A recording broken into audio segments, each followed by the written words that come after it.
Hi, Joe from RDI here with the revitalization of Joe's Tips and Tricks.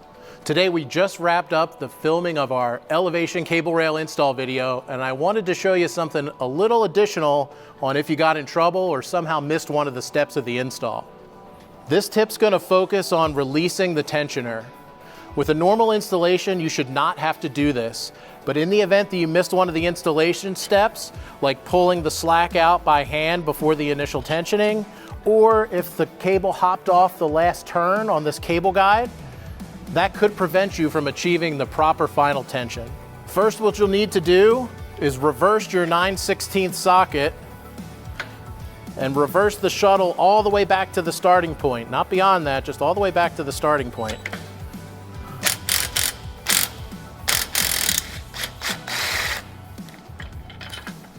That should give you enough slack to pop the tensioner out of the section.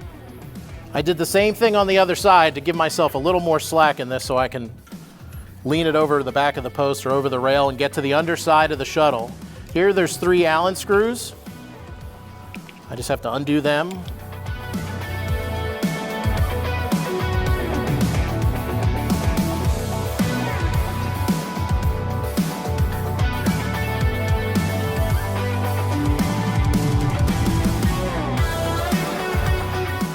Next step, I'm going to use a pair of vice grips, and I'm going to grab the cable right here at the end of the shuttle.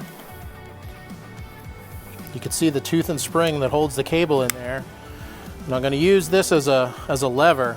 I'm going to put my hand over the spring and tooth so it doesn't go flying out on me. If I use this as a lever, I can feel the cable free up here.